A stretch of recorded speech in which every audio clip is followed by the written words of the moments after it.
So we're just going to make sure that I'm actually live, although I should be, because StreamYard says that I am. And we are live. So what's up, ladies and gentlemen of YouTube? Stephen Ryan from Side Report back for another video. Joining me is Crafty Keela and Mama Atheist. It's an open room, so anybody who wants to kind of pop in and, you know, join the conversation, just let me know. And yeah, we'll kind of go from there. So, MathPig has just joined us. Hello. Hello. So, I know, Dave. Now is the time to mute. I'm actually live. It's amazing. I remembered this time. I set a reminder on my phone that I had to go live. But yeah, you know, look, we're here. It's fine. Everything's all right. So yeah, as the title of the video suggests, I kind of hope that you guys have, well, look, even if you haven't, like, we'll be kind of watching. So obviously, okay, now AOC did an 1.5 hour long live stream. Anybody who is familiar with my channel, Manda has done the maths several times. We would be here for about 7 hours if I were to be responding to an 7 hours is an 80-minute video. No, that was an 1 and 10-minute video. Okay, so yeah, that would probably be closer to 14 hours. 14 hours. Okay, yeah, there we go. So we won't obviously be responding to the whole thing. The clip that I have is about 10 minutes from it, and it's just not big. Nice. Could you not have silenced your phone before we went live? That's the fucking camera that's not working. Shut up.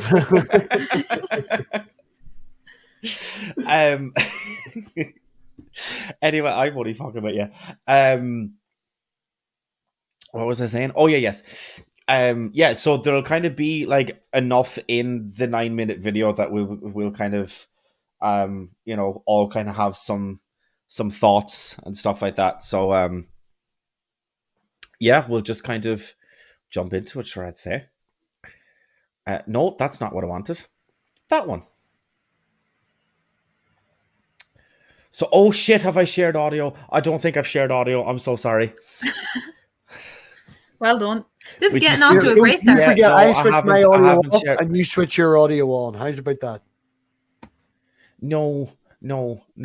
And look, I'm after X now to the top now and everything. Ah, shit, lads, I'm not built for this live stream and shit, you know that? I could have told you that last week when you failed to turn up. You're being extremely rude right now, and I really don't like it. She's speaking the truth. She's only speaking the truth. That may be the case, but it's also rude.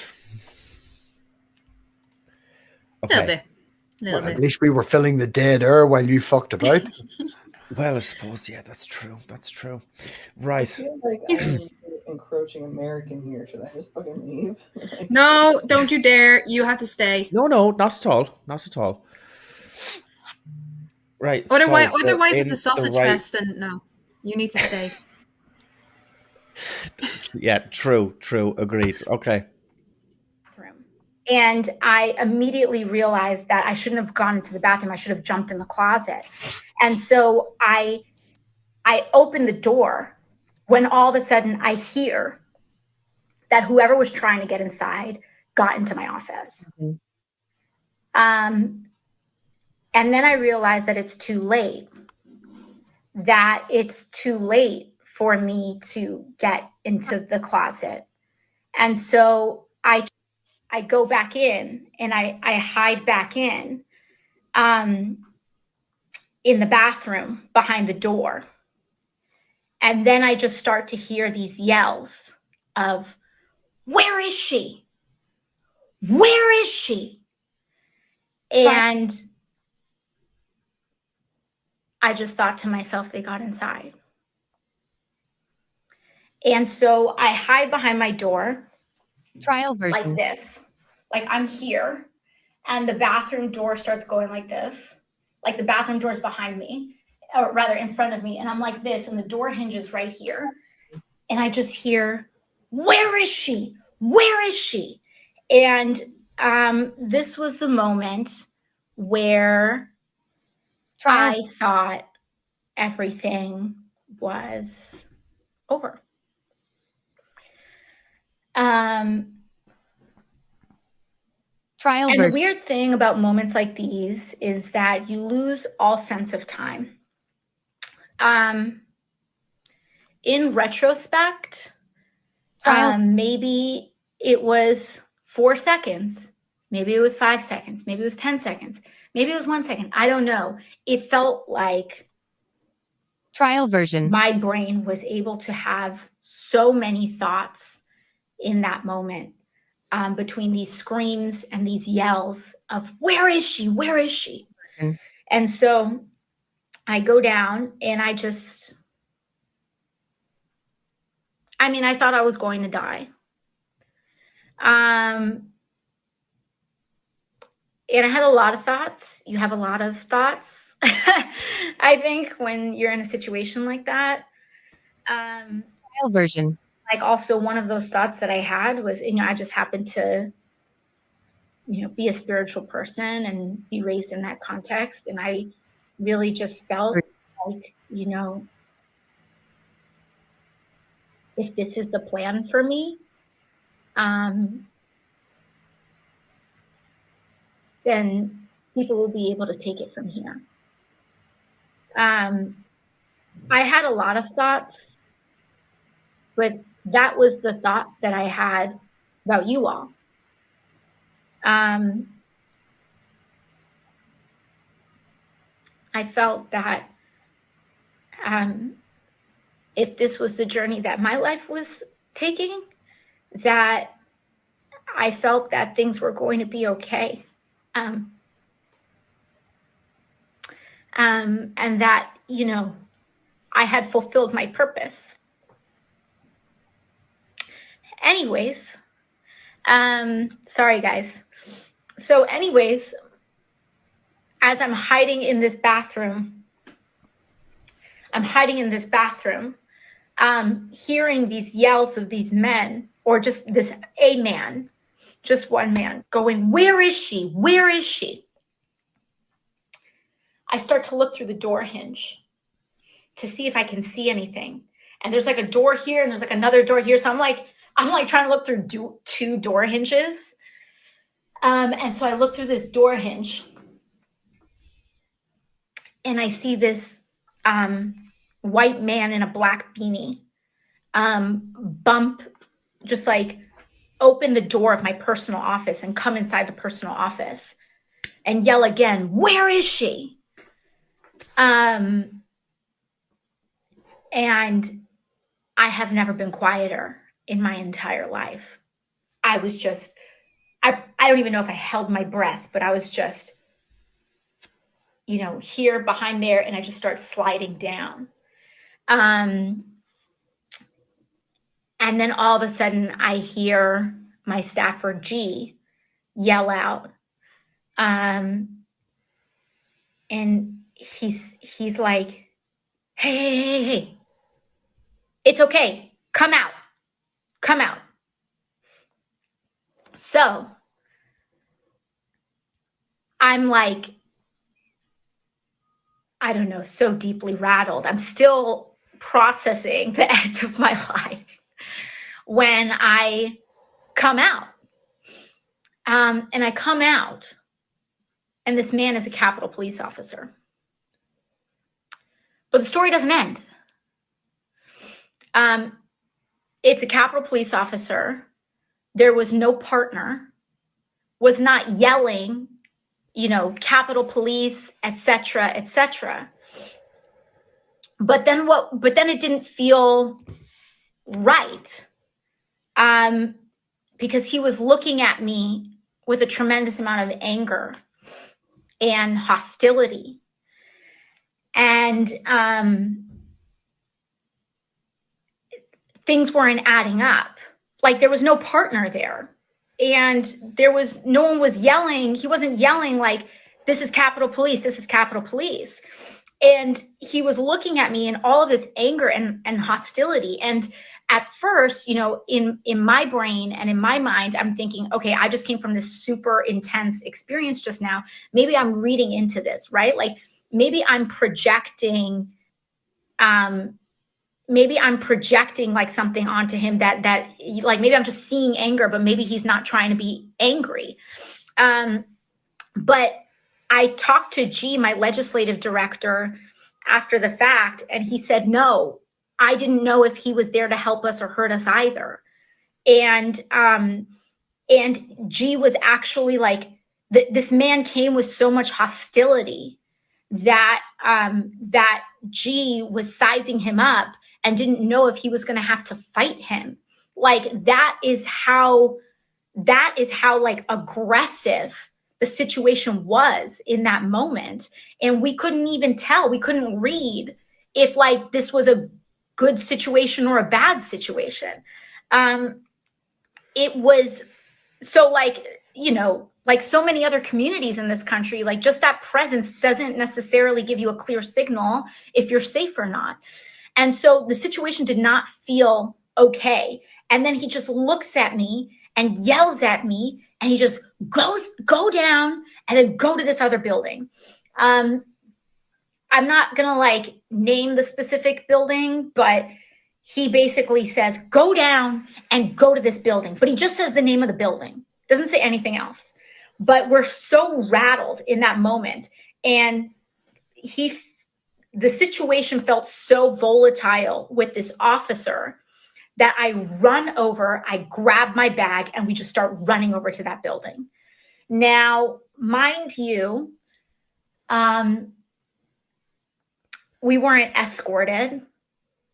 He didn't like come with us or follow us or anything like that.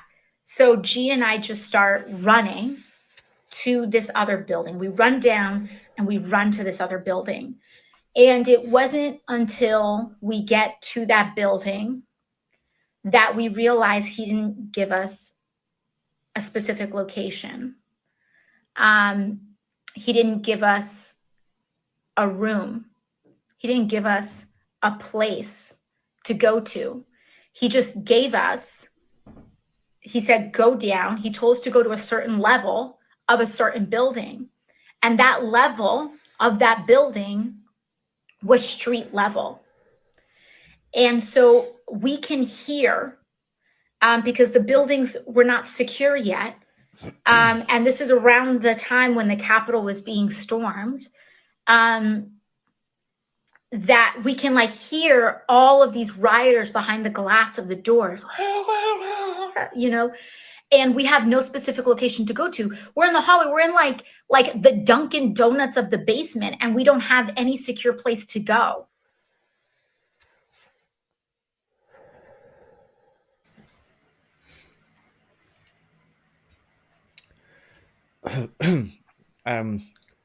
Matt Big, I don't know why you were put backstage. Trial version. What was that? Somebody just a trial version just came from your mic there. Trial version. Is anybody else hearing that? Yep. Yeah. Is that you, Maspig? It's probably his camera trying to switch on. I don't know. His camera kicked him. He's here. Yeah. Right. We will have to go through that in stages, but the most interesting part of that that whole video, because I know that there are people who are calling her a liar.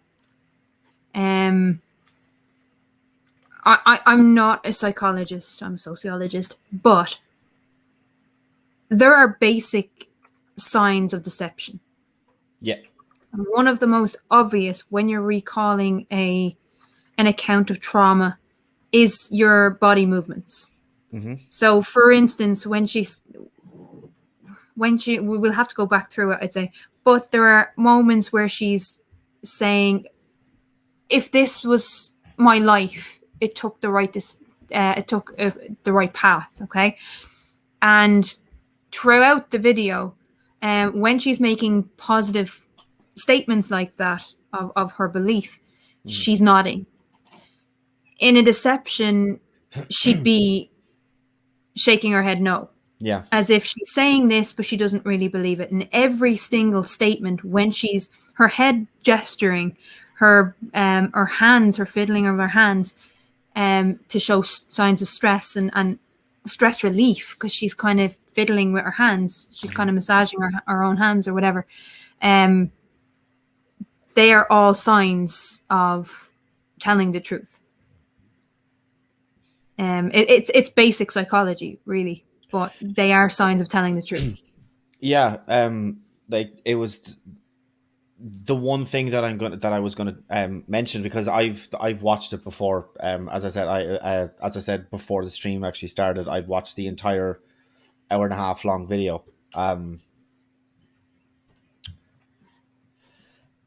It was first off, the first time that I watched it, I was genuinely moved. When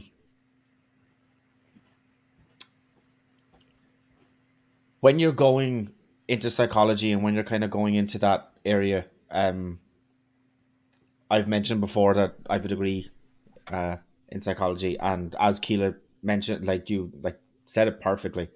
But one of the things that you're kind of taught to do is to, and I do it all the time. I don't even realize that I'm doing it sometimes. But you're taught to recognize signs of deception, and you're taught to recognize all those psychological tells that people do when they're saying something. So if somebody is lying, there's ways that you can pick up on that, even if it's shaking your head no. Yes, that is 100% one of them, but there are other tells as well. I was looking at her body language the entire time, and Even for what it's worth, but she was telling the truth. Even when she did cross her arms, okay, so crossing the arms is a sign of deception, but the way in which she crossed her arms wasn't in front of her chest; it was in front of her stomach. So that would actually, it's more of a comfort thing. It's not a deception thing. So a lot of people will say that's defensiveness. No, that is comfort. When you cross your arms in front of your stomach, it's more you're trying to comfort yourself. Yeah, I was just going to say it can be a sign of deception, but the way that she did it is more akin to she's uncomfortable telling what happened, which is completely understandable. I mean, it wasn't exactly a comfortable thing that she went through. So when she was talking about, from the first moment she spoke about the person yelling, "Where is she?" her pupils dilated out of fear of she was recalling that memory. And that struck me.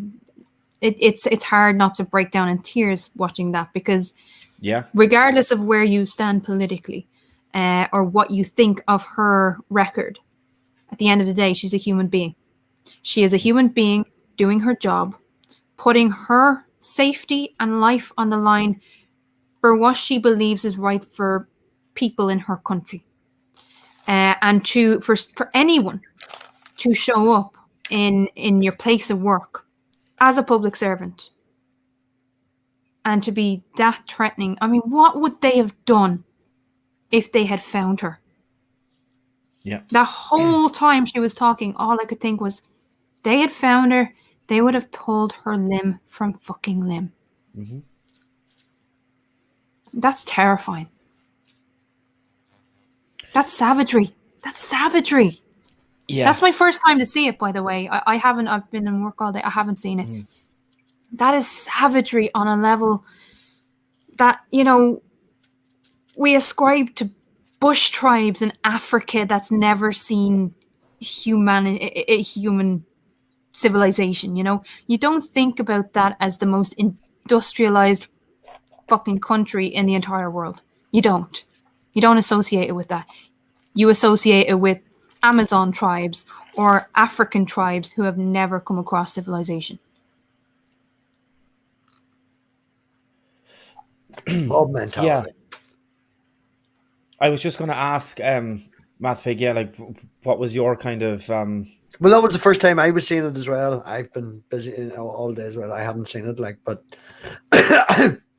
for someone to be put in that position in America, as Crafty says, it's shocking that people get to that stage. But whenever you get so many people together, they've done studies and stuff. You ask an individual, will you push that person off a cliff? And they say no. You put 100 people together and say it's going to be funny. There's a big giant pool of slime at the bottom. Will we push them off the cliff? They'll all say yes.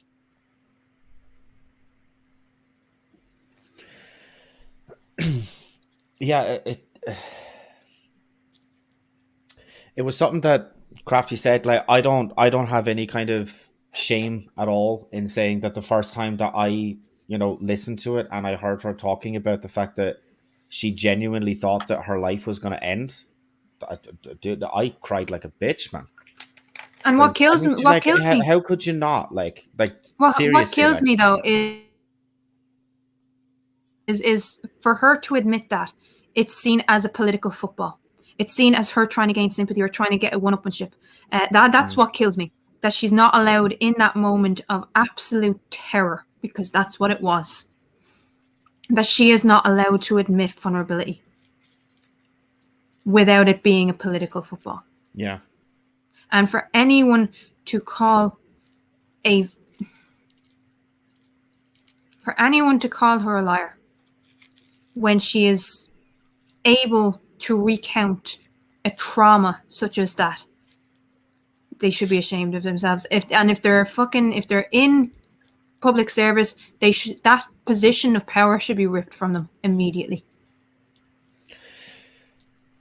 Yeah, I mean, it's something that we can kind of talk about as well. Like, I had this planned for this podcast, but I mean, like, after this, kind of didn't really have that much. It's something that we can talk about as well. Leo, by the way, thank you for joining. Hello. I know that you probably have heard or know of or have heard stories of, etc. A congresswoman from, I think, Georgia. I could be wrong. What's the name? Be wrong. Marjorie Taylor Greene.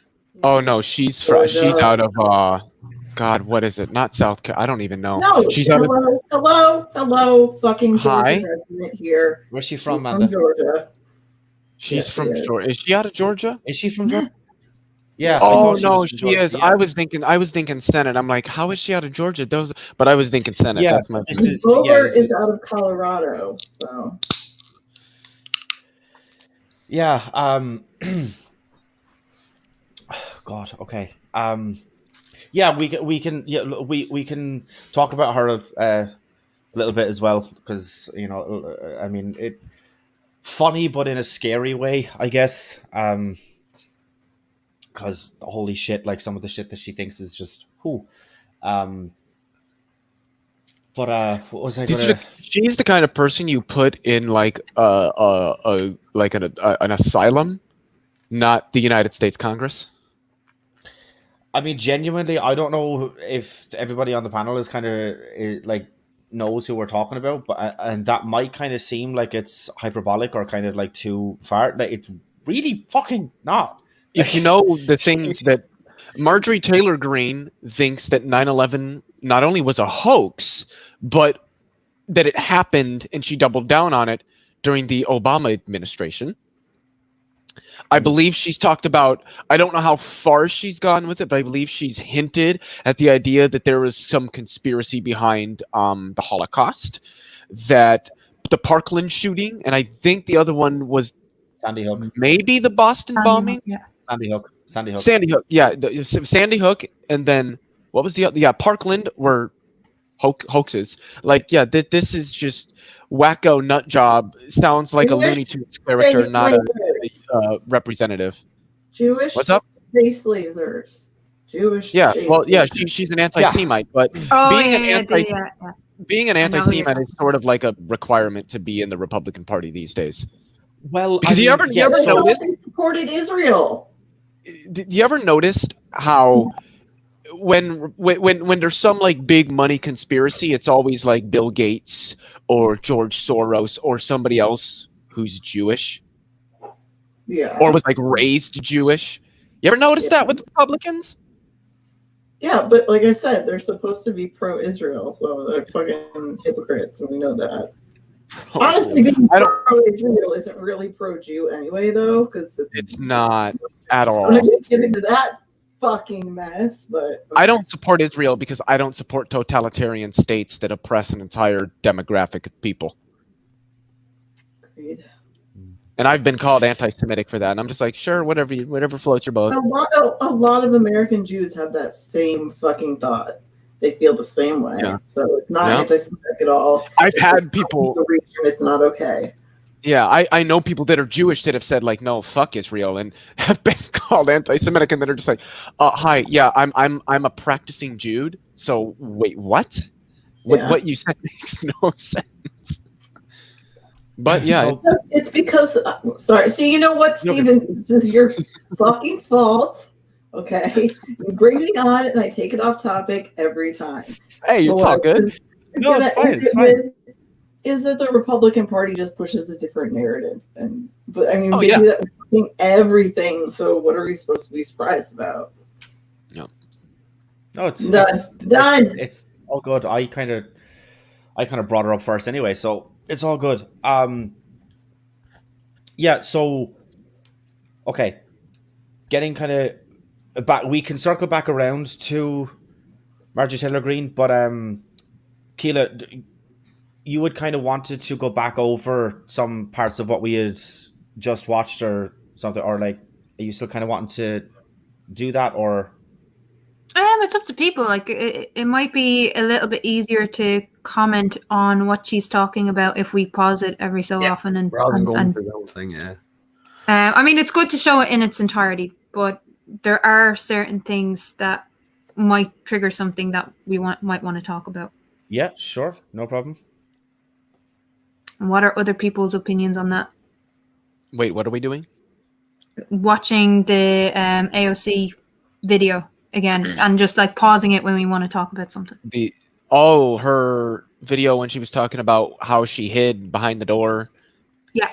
of like the bathroom in Katie Porter's office or something like that. Yeah. And Well, told it was Katie in her Porter, office first, and then and then in Katie's office. and then the one thing that really hit me was when she was at the time when she had gotten with Katie Porter, had told her that she doesn't know what to do if she has to run because she's wearing heels. And one of Katie Porter's staffers gave her a pair of like sneakers to wear. Jesus Christ. And also the thing where Katie Porter had mentioned something about, being a mom or something along that. Oh my AOC God. was like, yeah, I hope that I get to be a mom someday after today. It's just there was just so many things that AOC said in that live stream that was just fucking heartbreaking, like genuinely heartbreaking. Yeah.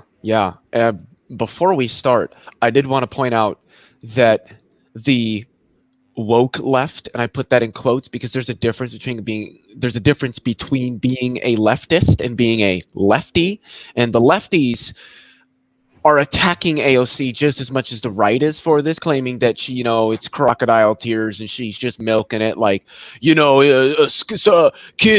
that are in a school that's getting shut up. That's trauma. This isn't trauma, and I'm just like, oh my God, you people are so fucking. They're like the woke left is as out of touch with reality as the right wing is at this point. And by woke left, I mean like the Jimmy Dore style, Glenn Greenwald style lefties that are more of a leftist because of the aesthetic of being a leftist rather than actually wanting progressive policy passed that pushes society forward in a sustainable manner. Okay, listen to this. Yeah, and just kind of shout You when hear you that? want me to pause it. That's the whiskey bottle opening. Oh, I was like, at first I thought you might have been cracking a cold one. Nope, that's the whiskey coming out. Because this Keela's on the hard stuff. Good old Irish whiskey. Jemmy. God, I love the Jemmy. I don't know what that is. You'd be on. Jameson. You don't know what Jameson is.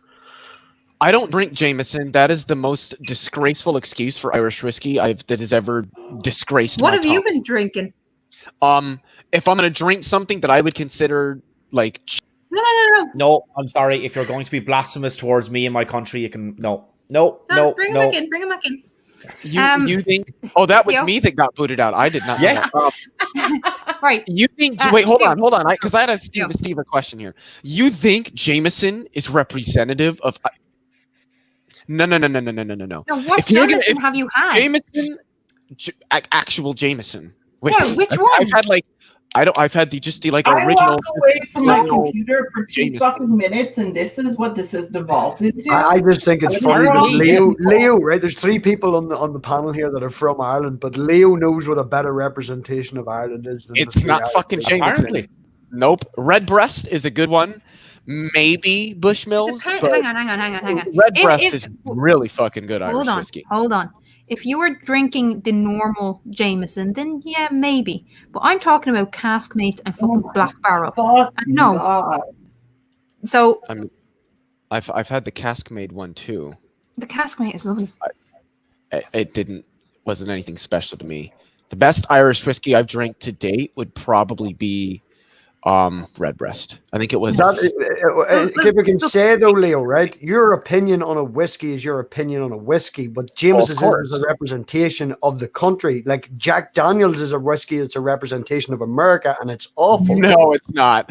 All right. You're Okay, we're having People, a debate people. about whiskey on what is supposed to Seriously, be. Leo. like- 3 Irish people here. Shut up. Oh, The man. reason I brought it up is because Jameson is needed in order to listen to this again and talk about this shit. So let's get going. And I was just giving Keela Okay. shit, like I was being. A moron. It's okay. It's okay to be wrong. No, I wasn't being wrong or right or a moron. I was being Come on. facetious. Oh, Playful. in the closet. And so I open the door when all of a sudden I hear that whoever was trying to get inside got into my office. And then I realized that it's too late. That it's too late for me to get into the closet.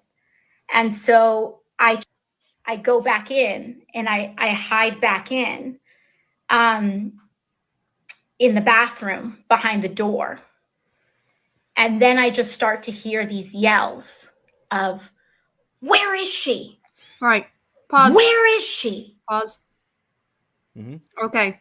You can already see her pupils have dilated since she started.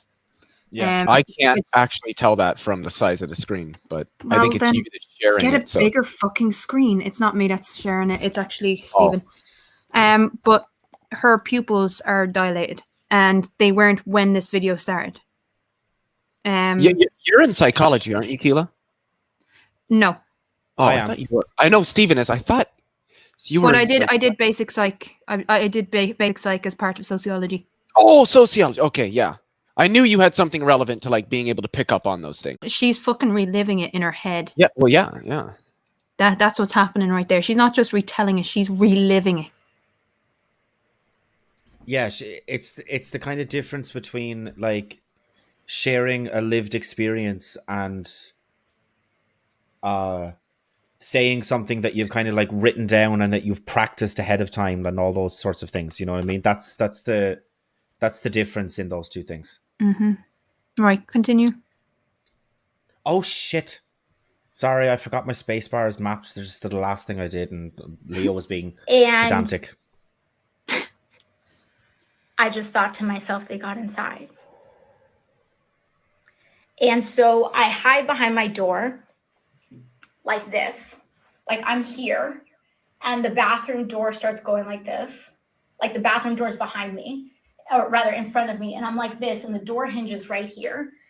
And I just hear, "Where is she? Where is she?" And this was the moment where I thought everything was over. I just wanted to pause it here. It was something that I kind of noticed after kind of listening back to it the first time. There was something that's not in this clip that she said in the live The stream longer version. where she said that she doesn't think that she's ever been that quiet before. That like, That's later. That's later in this. oh, is it later in it? Oh, Yeah. okay. I must have No, missed she that bit. already But said it. She said, I don't think I've ever been that quiet before. I'm not sure if I even breathe. She said that a yeah, while ago. all right, okay. It was obviously in the first, but I mustn't have heard it then. Anyway, so sorry. Sorry. And the weird thing about moments like these is that you lose all sense of time. In retrospect, maybe it was 4 seconds, maybe it was 5 seconds, maybe it was 10 seconds, maybe it was 1 second. I don't know. It felt like my brain was able to have so many thoughts in that moment, between these screams and these yells of, where is she? Where is she? And so I go down and I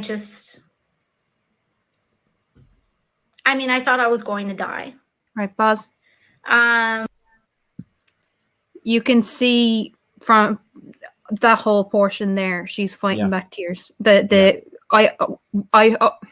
Opening her eyes wider, and even this is what I was talking about. Her arms are folded around her waist, not up at her chest. That's kind of a comfort thing. Yep. But you could see that whole entire time she's trying not to lose it. The constant looking away, the eyes opening wide.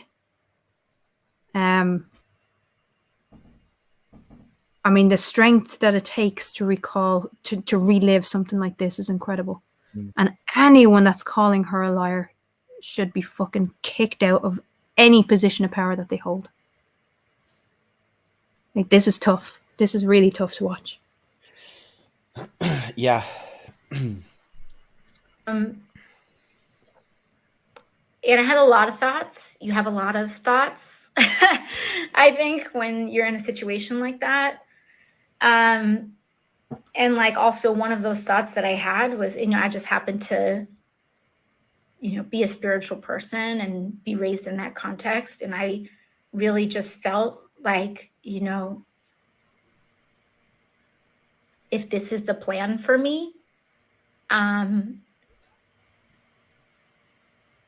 then people will be able to take it from here. I had a lot of thoughts, but that was the thought that I had about you all.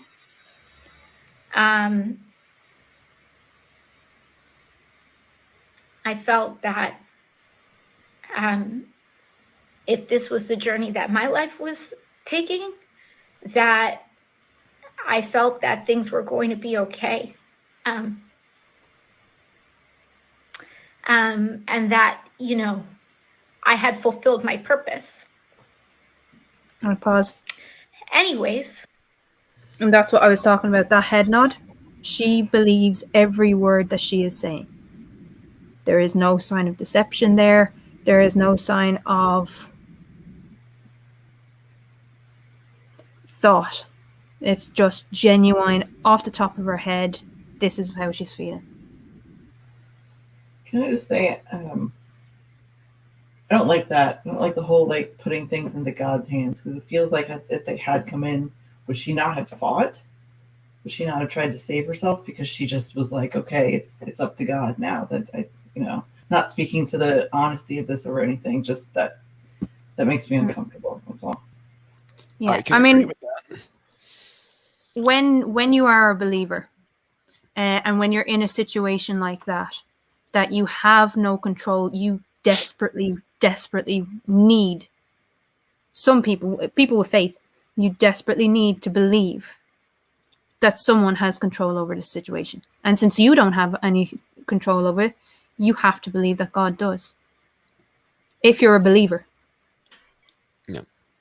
And sometimes that's what holds your nerve when you're stuck to a bathroom fucking stall wall, And people are screaming, "Where is she?" because they want to rip you limb from limb. Yeah, the only thing,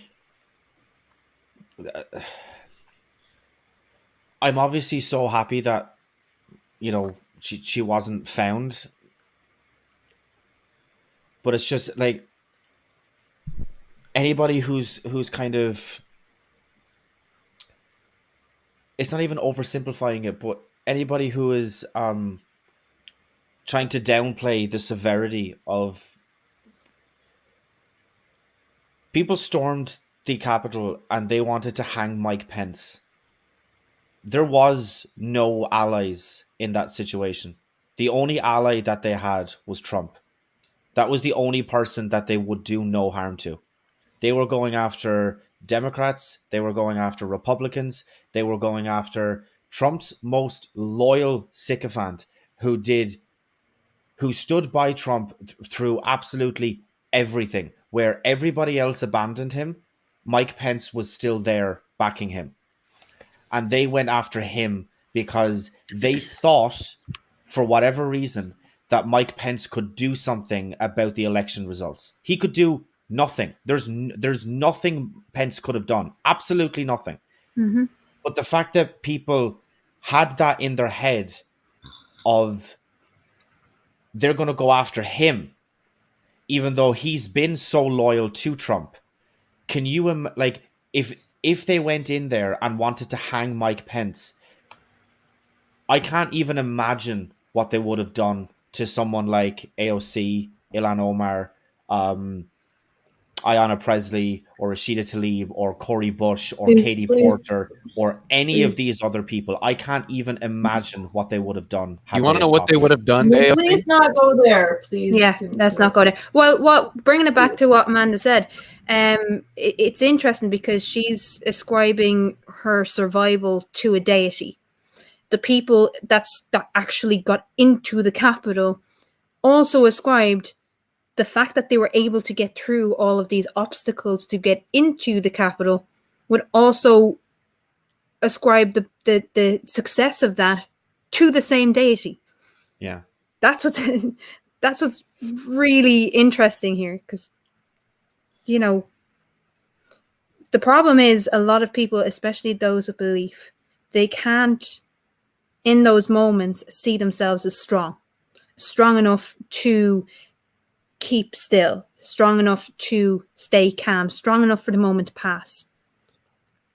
And the problem is, because they can't see themselves as being strong enough to get through moments like that, they have to ascribe it to a deity, which takes away the strength that women like AOC, people like AOC had on that day to actually survive it. Not only to survive it, to actually recall it.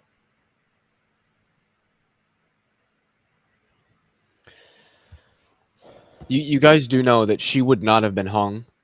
She would not have been shot. She wouldn't have had her throat slit. What would have happened is, if whoever was screaming in her office would have found her, she would have been drug out by her hair and literally beat to death. Most That's what likely. would have happened. Yeah. If she was even dragged out. If she even got that far. Right, but let's continue. Thankfully, that didn't happen. Sorry, guys. So anyways, as I'm hiding in this bathroom, hearing these yells of these men, or just a man, just one man going, "Where is she? Where is she?" I start to look through the door hinge to see if I can see anything. And there's like a door here and there's like another door here. So I'm like trying to look through two door hinges. And so I look through this door hinge and I see this white man in a black beanie just like open the door of my personal office and come inside the personal office and yell again, "Where is she?" And I have never been quieter. in my entire life. I was just, I don't even know if I held my breath, but I was just, you know, here behind there, and I just start sliding down. And then all of a sudden I hear my staffer G yell out. And he's like, hey. Am I the only one that heard this before? Like, we watched this part before. Yeah, Yeah, well, we watched already. watched the whole thing start to finish, and now we're going through it. Okay. Yeah, it was just because like a few people kind of hadn't seen it, so we were just kind of watching it, you know, through just to kind of get like the initial responses, and then we're kind of going back over it just to, you know, properly respond to it, I All right. guess. Sorry. No, you're Okay. okay. You're okay. I did. Come out. Hang on, I did. go on, Leo. Oh, I was gonna say, the fact that she was just scared that, and that these people were able to get as far, like, close enough that they could have, if they had found some of these people, they'd be dead, is a testament to the explicit and utter failure of the Capitol Police, Yeah, who let these people in. And I've been told, well, they had to do that for crowd control. No, they didn't. Their job is to hold the line. That's their job, to protect these people. Their death comes before the death of these people. That's a part of it. And they just let them in.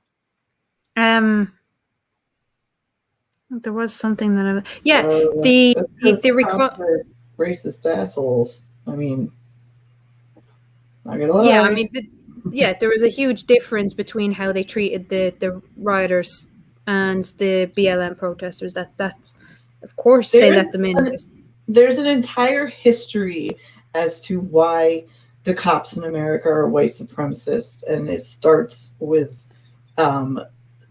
people that used to go hunt slaves, and they became local police, and then they were after Abraham Lincoln freed the slaves, then they were taught to keep them, from the white people and stuff like it continued and continued, and this brotherhood just continued forever, and it all this fucking hate just came cemented within them. So thank you. Well, she said something really important there when she was talking about, as soon as she seen this man, as soon as she actually got a glimpse of who was after her, she kind of made herself smaller somehow. She was sliding down the wall, trying to make herself smaller and invisible, that just in case they did come in, that she would be invisible. And the problem, like the interesting part about that was, when you're concentrating solely on making yourself look as small as possible, then you don't think about time.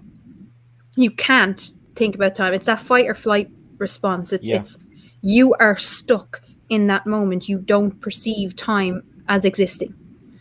So she talked about, this could have been a couple of seconds, this could have been a couple of minutes, it could have been a couple of hours. You don't know. And it's kind of muscle memory. It goes in, your whole brain focuses on muscle memory and trying to keep as still as possible. Other trauma victims have explained that more fully, but you do go into a state of shock where you're not able to perceive time. All you can concentrate, literally out of instinct, is keeping your body as small and as tight as possible in the hope that you're going to survive it.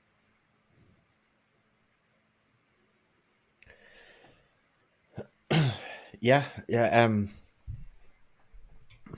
I'm just, again, not to harp on about it, but anyone that thinks she's lying, that is an interesting detail to put in if she's lying about the story that she's telling. We should we should get you on the Jimmy Dore show, Keela. let you just go off on that. Jimmy Dore's a douchebag. I'm sorry, he is. We can continue. Yeah. Come out. So I'm like, I don't know, so deeply rattled. I'm still processing the end of my life when I come out. And I come out, and this man is a Capitol Police officer. Right, pause it real quick. That laugh that she did Yeah. is an important thing in acceptance. That she, at that point, had accepted that she was going to die. Mhm. Yeah. I've been there. I've been in that very fucking situation where you, and that laugh is an actual, when she's retelling the story. It's at this point that I knew there was a very good chance I'm not getting out of here. Yeah. And that laugh is, oh my God, I'm actually still here. It's shock that she's actually still here telling this story. Yeah. Just to explain it for people. Continue. But the story doesn't end. It's a Capitol Police officer. There was no partner, was not yelling, Capitol Police, etc., etc.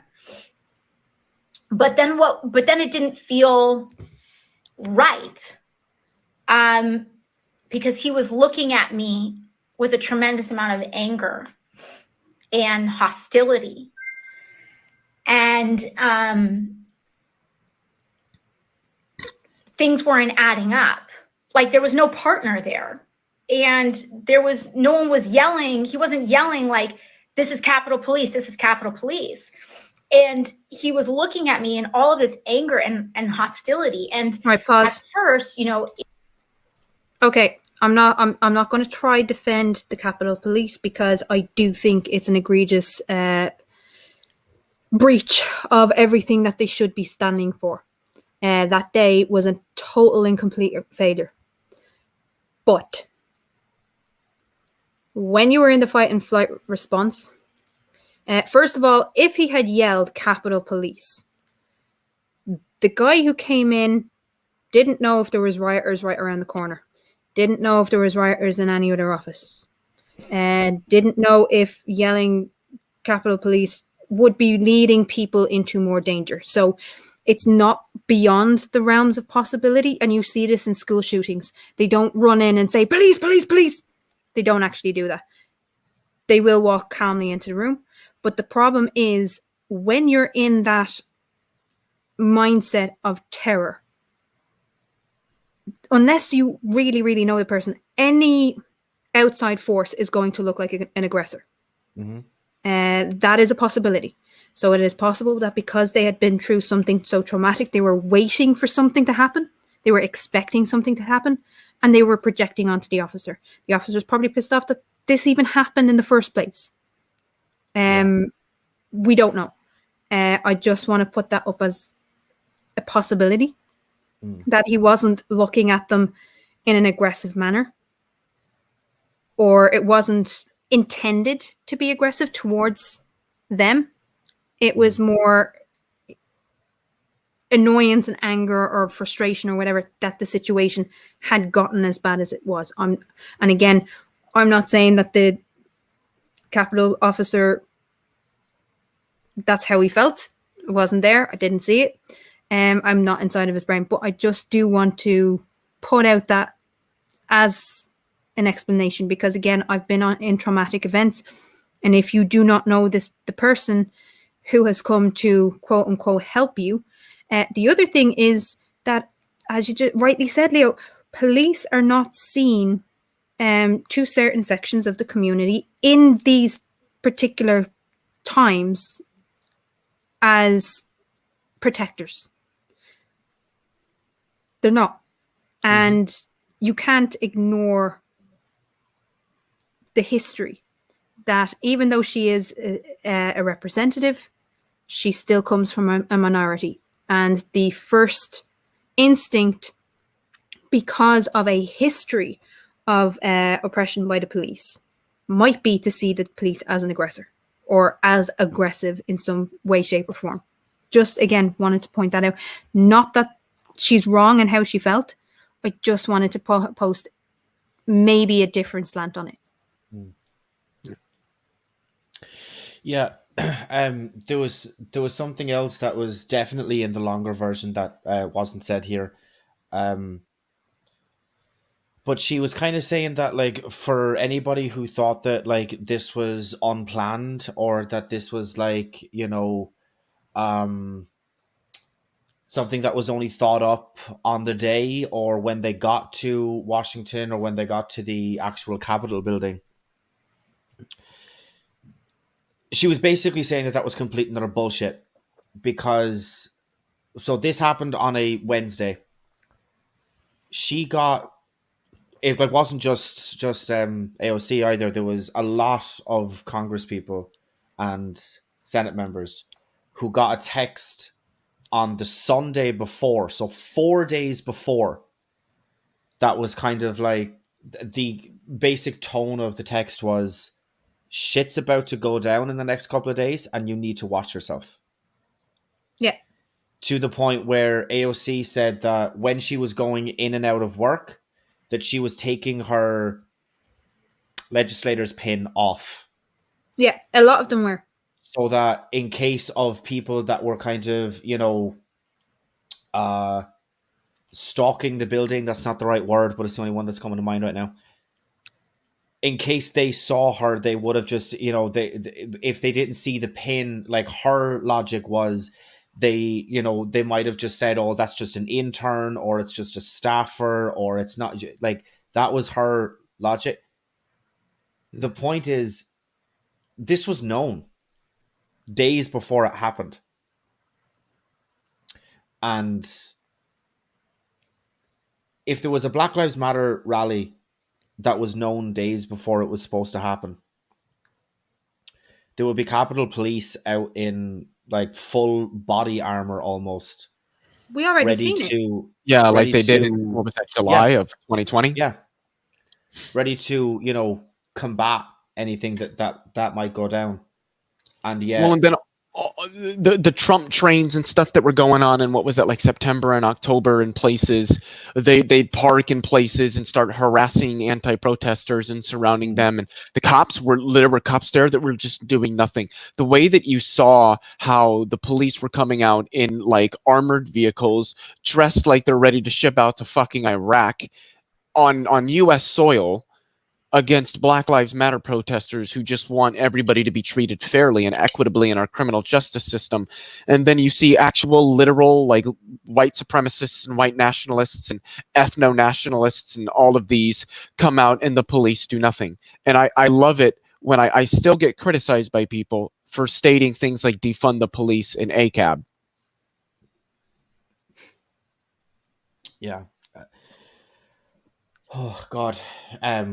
Yeah, we'll just Continue on. carry on. In my brain and in my mind, I'm thinking, okay, I just came from this super intense experience just now. Maybe I'm reading into this, right? Like, maybe I'm projecting, like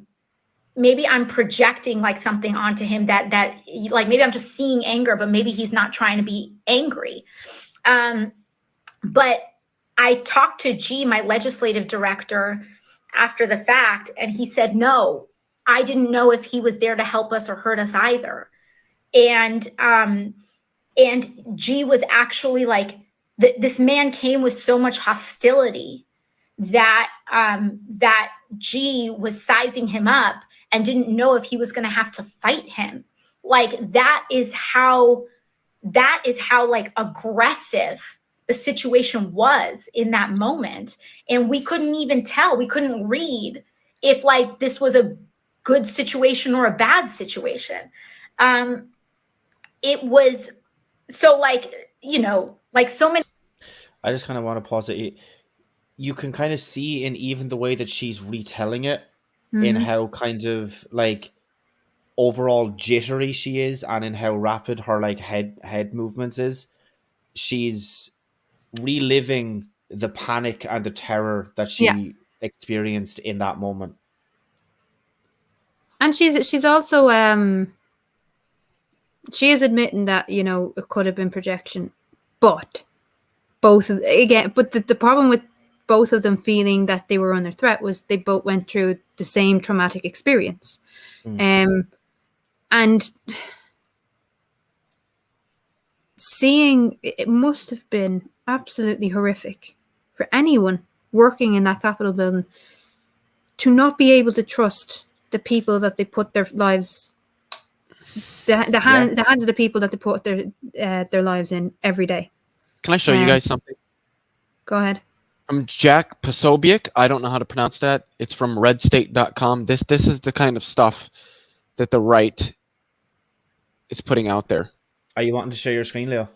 I can't share my screen on my hang iPad. on. AOC wasn't in the Capitol building during her near-death experience. Yeah, so we were speaking about this. People perceive the main building, the dome, as being the Capitol building. The Capitol building is that main building plus the extensions that go for about 2 American blocks. Because it's a huge wing. There's It's huge more of a wings. complex than anything. Yeah. And So people Capitol think building is just a colloquial term for that complex. Yeah. So the idea that she wasn't in that building, and the other point of it is, like, if it's not just that building that they went into, either. It's not just that one building that they went in. They went into the main complex, and they went into tunnels. Mhm. They branched out, and a few of them went into other buildings because they were trying to secure other buildings. That's why when they went into the complex, the initial complex, most other buildings had to be evacuated immediately. Mhm. For that very same reason. Can I read? Because AOC is the one that posted that picture. She's got that main tweet and then 2 other tweets after that. Can I read them? Sure, go ahead. This is the latest manipulative tactic on the right. They are manipulating the fact that most people don't know the layout of the Capitol complex. Yeah. We were all on the Capitol complex. The attack wasn't just on the dome, like what Keela was just saying. The bombs Trump supporters planted surrounded our offices too. People were trying to rush and infiltrate our office buildings. That's why we had to get evacuated in the first place. The attempts of attackers and publicly available communications show how they tried to gain access and share location info on finding members for physical harm. It is also very damning and revealing that the GOP is now digging both heels in a discrediting campaign. It's because they know they are implicated, so they're pivoting to, again, the classic abuse playbook of, it's not as bad as they say. It was that bad. It's actually worse. All I wanted to say is that the bombs were planted the night before. Mhm. Yeah. That is very true. And didn't they find a pickup as well with a load of Molotov cocktails and stuff like that? I believe so, yes. Yeah, I think I remember hearing something about that. At the time, or a day or so after. It's just insane. It's a misunderstanding. It's sad that, like, there are certain members of the GOP, not unexpected, but it's sad that they're not even willing to protect their own members. No. That this obsession over Trump supporters for the next election That's is the only way they ongoing. can stay in office. And I think we all know this, is that any Republican who doesn't fall in line for Trump is not going to get reelected.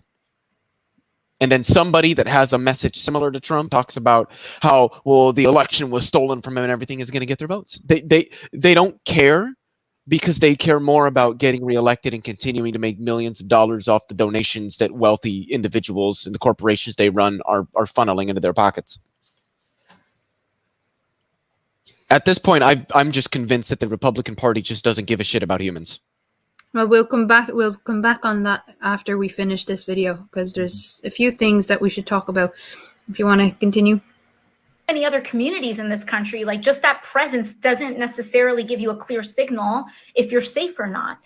And so the situation did not feel okay. And then he just looks at me and yells at me, and he just go down and then go to this other building.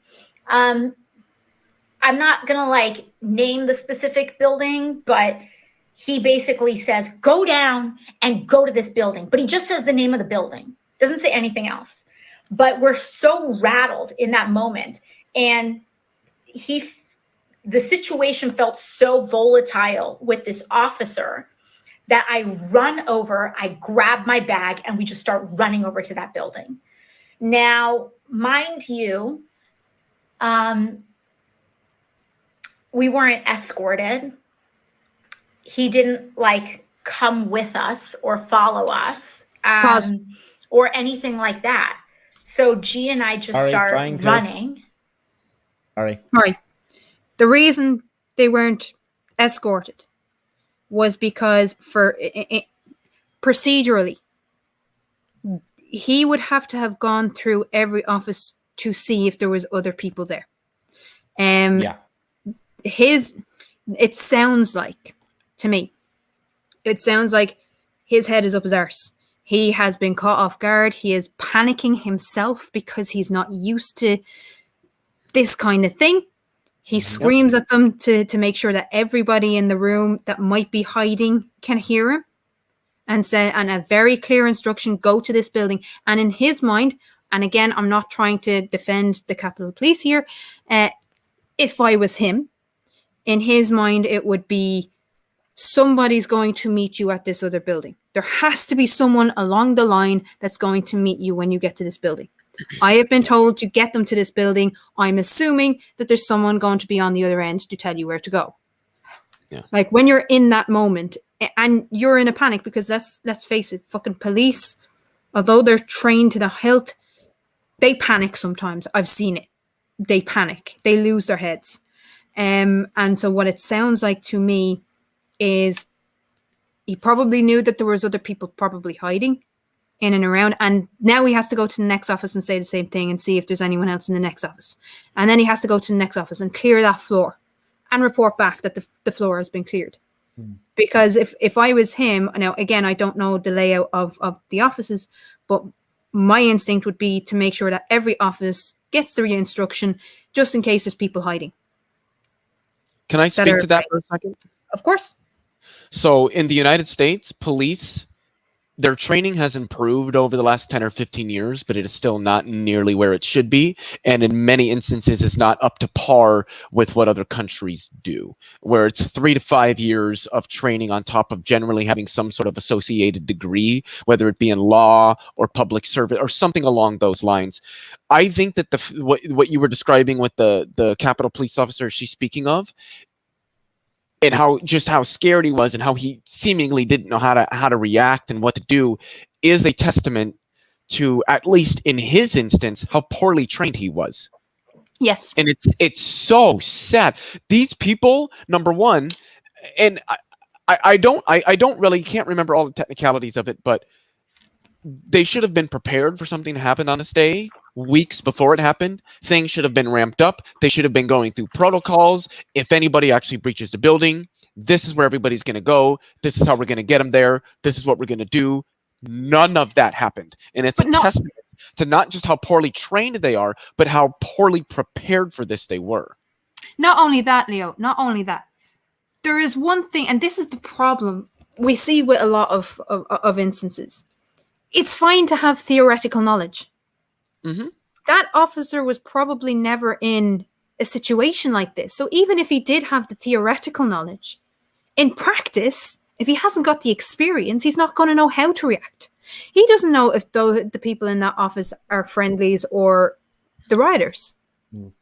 You know? Mm-hmm. He's clearing a floor. He has to make sure that the floor is clear.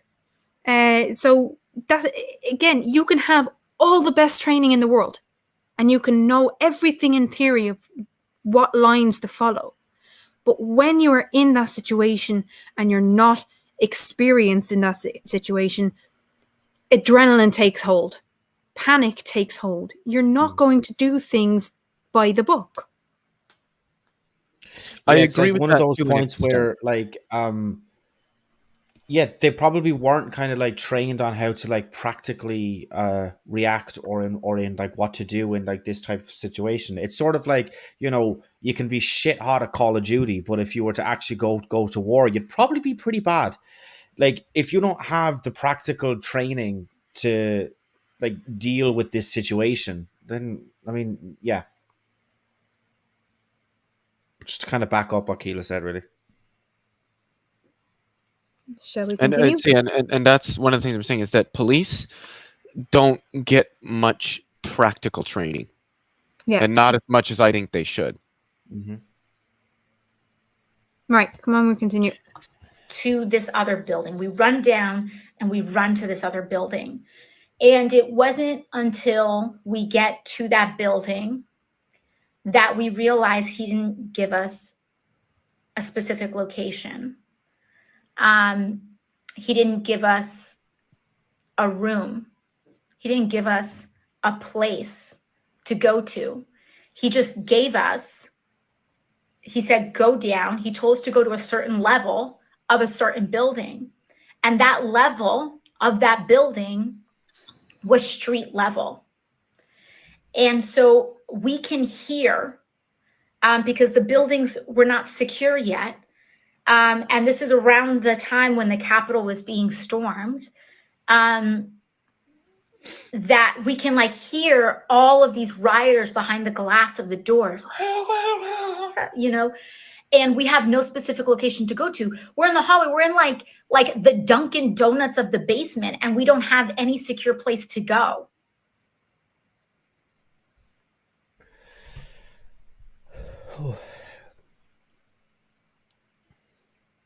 It's hard to hear that. Mm-hmm. Yeah, it is. It's hard to hear that. That there wasn't someone there to receive them on the other end. There was no clear, direct instructions of what to do when they got to that building. Again, if his orders were to clear the floor and send them over to this building, then that's pretty much what he did, assuming that there would be someone there to escort them somewhere else. Yeah. But that is the idea, and the idea of being in a hallway and hearing through a room the screams of people Who who want to dead. do you harm. Not even necessarily dead, but want to do you harm. Let's be reasonable ish. Well, I think it's reasonable. These people wanted all these Republicans, Democrats, all they wanted them dead. They wanted them dead. Yeah, I believe that the frenzy that they were in, the whole group mentality thing, they would have literally ripped her apart. Yes. I believe that. Like I said, she would have been literally beat to death. I'm not trying to be mean, Keela, but I know Americans like that. That people that would have, I mean, I live in Georgia. I know people that would have gone to that, the Capitol if they could have, and they absolutely would have killed whoever they got their hands on, and they would have praised themselves for it, saying they were saving our republic. So I understand where Keela's coming from, though. It's sort of this principle of charity, like, we shouldn't assume the worst if we don't need to. I would agree with that, but at the same time here, the worst, wanting these people dead, I don't think is assumed.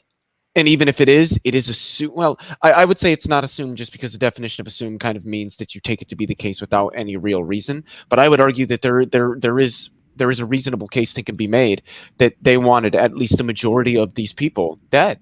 They wanted them dead. They wanted to kill them. Gallows. Not Yeah. only did they build a gallows, they brought the materials with them to build a fucking gallows. So, yeah. They definitely planned on taking hostages, that's for sure, because one dude had the zip tie cuffs. Yeah. That's insane. That's just insane. There's one other clip. It's a minute long. Okay. I'm down to watch it. The reason I say this and the reason I'm getting emotional in this moment is because these folks who tell us to move on, that it's not a big deal, that we should forget what's happened, or even telling us to apologize, these are the same tactics of abusers. Yep. And I'm a survivor of sexual assault. So am I. And I haven't told many people that in my life. But when we go through trauma compounds on each other. And I really just felt like, if this is the plan for me, then people will be able to take it from here. I felt that if this was the journey that my life was. Okay, it's largely repeating itself. Yeah. That first part was really, really important, though. This is exactly what abusers do. They abuse you, and then when you talk about how bad it is and everything, and how it's affecting you, it's, oh, you're fine. Get over it. We need to move on. That's for the best.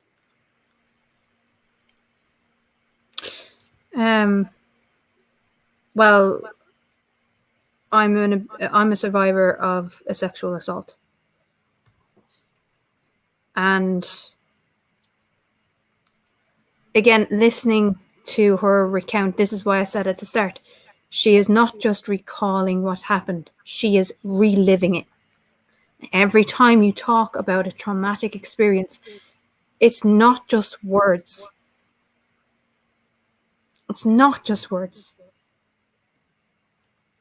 And that's why I think it's abominable, especially if you are in an elected position of power, to try to suggest that her reliving a traumatic event is a lie, because it sets a precedence. Any survivor of this absolute abuse of trust is lying.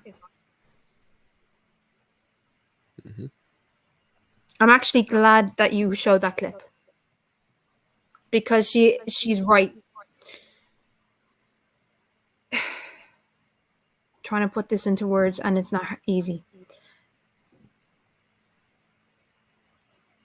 You're always told as a survivor to, now that you've told your little story, it's time to move on. You never get to move on. You never get to move on. It is always there. You just learn to live with it. Yep. She has to go into that building every day and relive that trauma. And she hears people saying, now it's time for healing. It's easy to call for healing when you're not the one that's been hurt.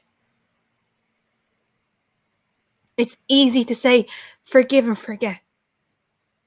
There is no forgetting. No matter what you do, there is no forgetting. Let's all come together and heal. When you have spent months, years, decades causing the issues that came to the Capitol that day, you caused the division. You incited the riot for months, years, decades, and then you get to say when it's time to move on from that trauma? No. No, you don't get to say that. When it's you that has caused the issues in the first place. Mm-hmm. The abuser does not decide when it's time to move on. And when it has gotten to that stage in the public discourse, where the abusers are able to call time on healing or demand healing, as if it's that simple to walk in and out of that building with the same people that caused that day to happen.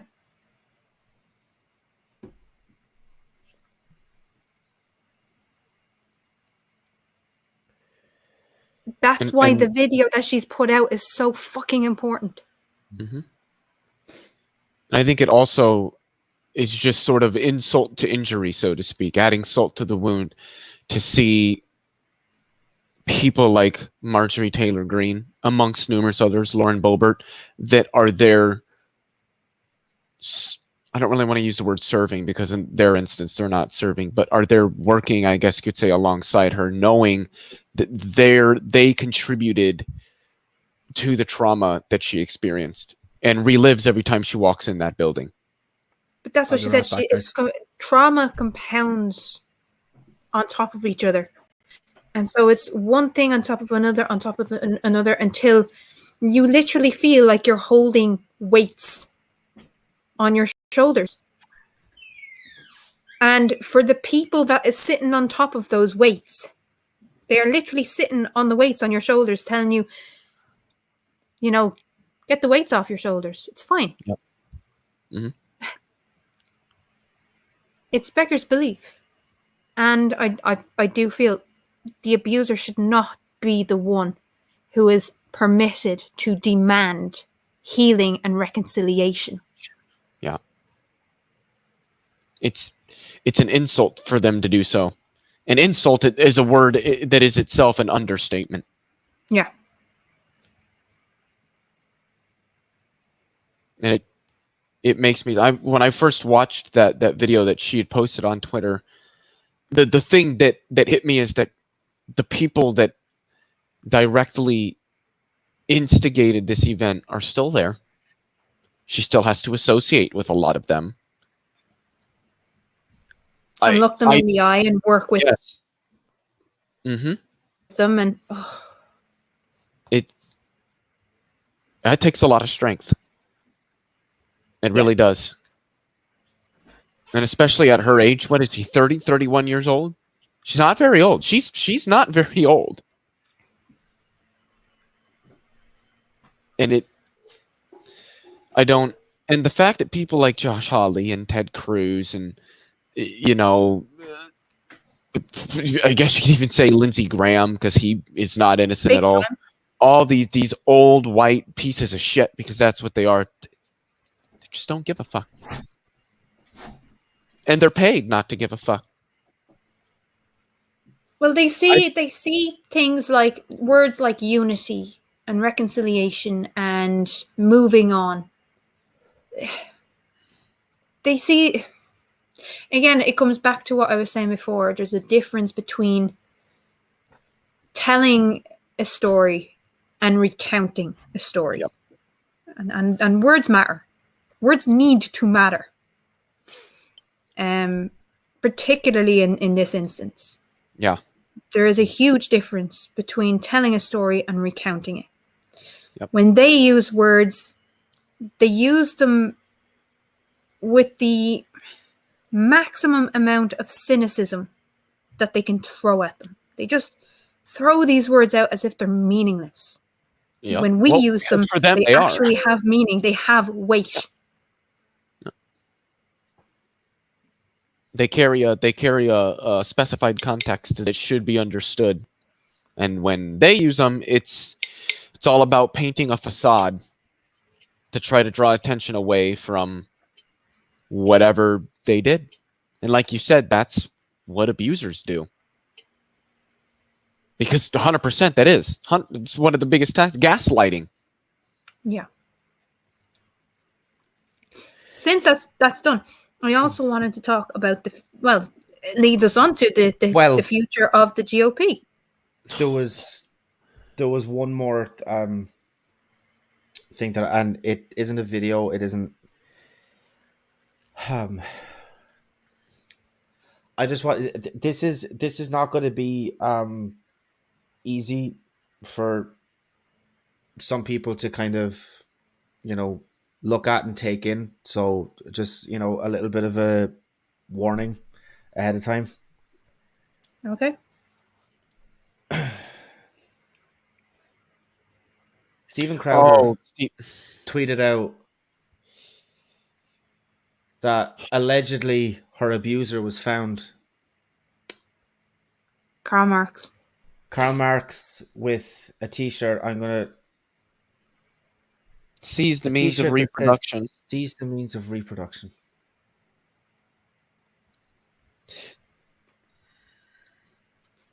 I'm going to take that filth off my thing.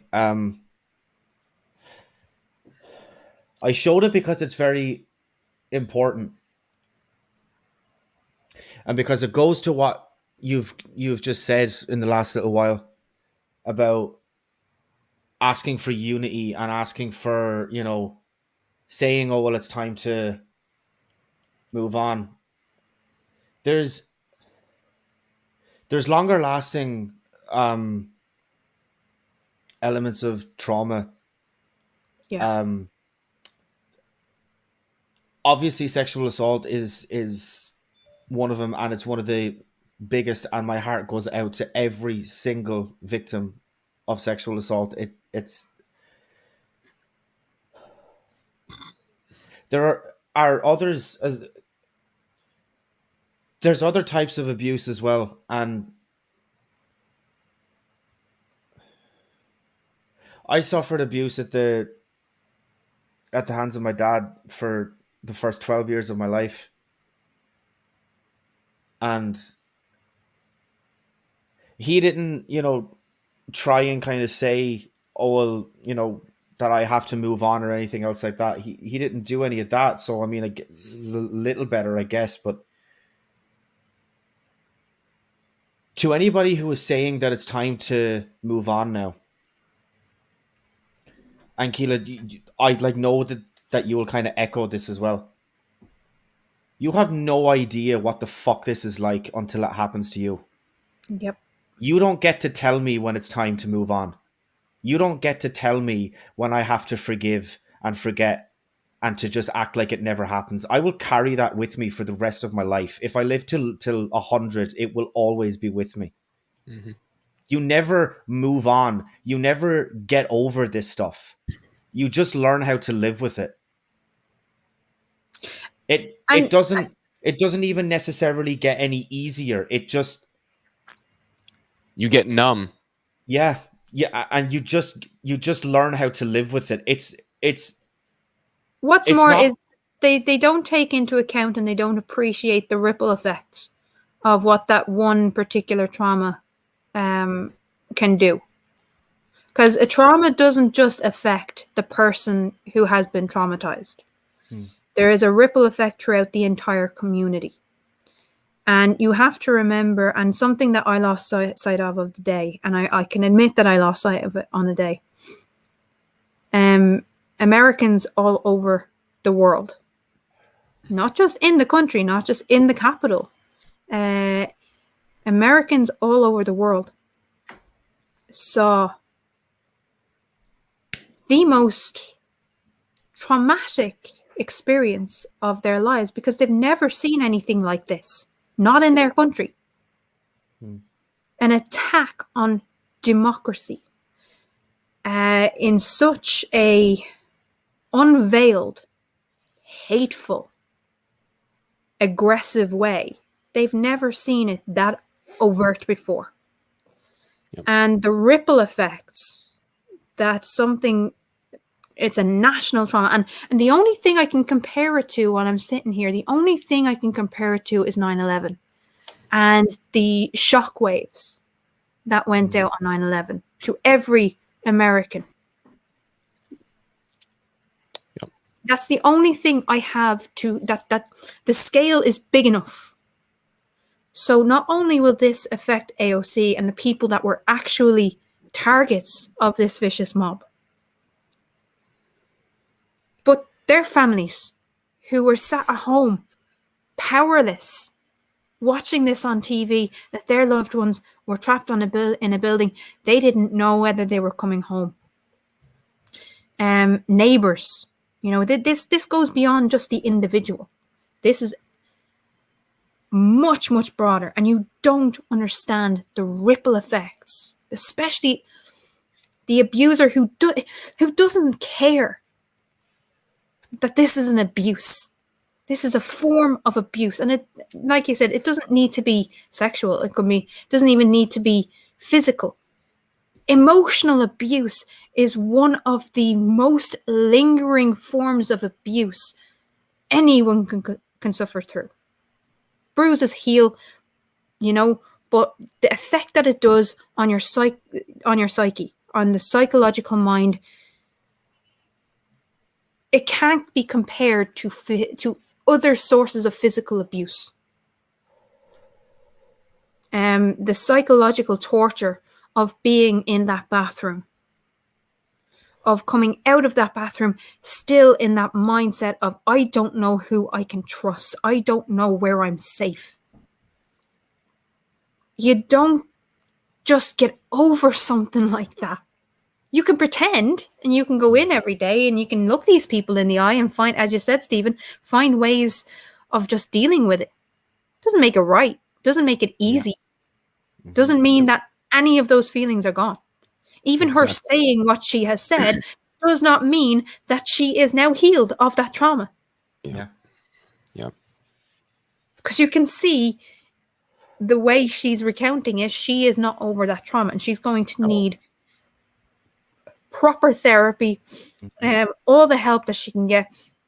But the one thing that can give her peace of going in and out of that building is to drag the cunts who caused this situation. Get them the fuck out of that building. Have some sort of real consequence. Because at the moment, there is no consequences for these guys. And unless there's consequences, they're going to continue to do it.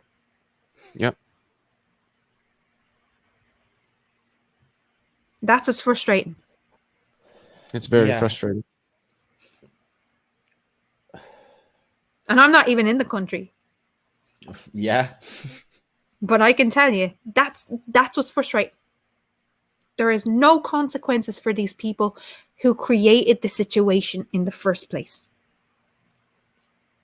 And I don't just mean Trump and Giuliani and his little minions. I mean the entire political establishment, both GOP and Democrats, who have created the tension that we see now. And one of the things that I go back to, a lot of these conspiracy theorists really got going. Now, they got going before 2008, but that last economic crash, 2007, 2008, woke a lot of people up to the fact that, governments can lie. The system can lie to you, and gave deep root to those conspiracy theories. Who created that situation in the first place? In order to understand that situation, you have to go back, to Reagan, but most notably, for the last economic bust, Bill Clinton. Bill fucking Clinton allowed the situation to get to a stage. He repealed the Glass-Steagall Act. I was just about to say, when he did that in 1999, that's what paved the way to the 2007 collapse. His last act in Parliament was to get rid of a piece of legislation that was brought in after the Great Depression to prevent the investment The same thing from happening again. Yeah, the investment banks from merging with commercial banks. That's what the Glass-Steagall Act was. Yep. And he got rid of all of those protections. And so all of a sudden, the whole too big to fail thing was a thing because they merged. And what's more is they put what was different about the Great Depression to 2007, 2008 is the level of personal debt that ordinary people were in. Yeah. You don't have to go back far enough. You don't have to go back that far to understand where these people started. It all fucking stemmed, well, a lot of it stemmed from the Glass-Steagall Act being repealed. And that was the last act on the last day of Bill Clinton's administration. So that's why I'm saying in the GOP and in the Democrats, their hands are not clean, guys. Their hands are not clean. And this is coming from a centrist. Their hands are not clean. Democrats' hands have never been clean.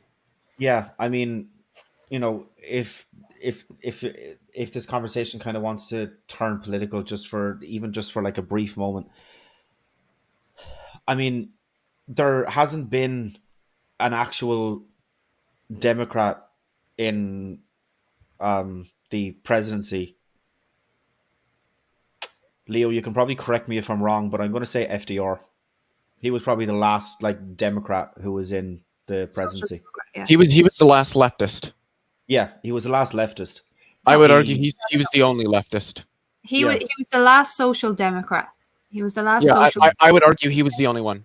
There has never been a president more for the people than FDR that did more. And FDR wasn't perfect. I think No. anybody that Yeah. knows history knows he wasn't perfect. But what he did set the stage for the greatest era in American history: the 40s, the 50s, and the 60s. Yeah. He had a second Bill of Rights. This is what's interesting about FDR, and not a lot of people know. Bill of Rights. Mm-hmm. He had Economic Bill of Rights. Yeah. he had an economic Bill of Rights that was going to be passed after the war, and unfortunately, he didn't see the end of the war. And so, obviously, nobody in economics, in power, the houses of power, wanted to see those economic freedoms be given, and so they killed it as soon as FDR died. Yep. Another thing is, I believe it. Oh Lord, was it Lyndon B. Johnson that passed Medicare, that established Medicare? Yeah. Yeah. That when he passed that bill, it was originally meant to be phased in. Start with people who are 65, and then after so long, it drops to 55, and then to 45, and then to 35, then to 25, then it covers everybody. That was meant to be a phase-in for a universal healthcare program, and then I think Nixon got in and put the axe in that. Well, what's interesting? Well, yeah, exactly. But even with the phase-in projects, like it just goes to show. Yeah, there you go. Every American has the right to a job, an adequate wage, and a decent living, a decent home, medical care, economic protection during sickness, accident, old age, or unemployment, and a good education. Now, keep that up for a minute. In Ireland, we have now begun really seeing the effects of the two-tier health system. We have a privatized healthcare system, and during the last little while, the government have been very hesitant to use private, quote-unquote, private medical care. They have beds, they have wards, they have ICUs, and they haven't been using them. So we have a public system that is stretched to the limit right now, or almost stretched to the limit. And yet, private healthcare facilities still have their ICUs. And they have been untouched and they are empty. A decent home. The whole point of the last economic crisis was because people were given 150% loans. Housing bubble. Yep. Yeah. They were given loans to people who couldn't afford to pay them back. Not in a million years would these people be able to pay them back. Mm-hmm. Every single person, if we're talking about a progressive system, everyone, the 5 needs need to be met. You need food, you need water, you need clothing, you need a roof over your head, and you need sociability. You need to be social. You need other people around you because we are a social creature. But without a roof over your head, you have nothing. Now, I've spent time, I think I was talking to you about this before, Stephen, briefly. I was there in Apollo House. I think it was a week before Christmas. A homeless man died 50 feet from our Parliament gates. Completely preventable.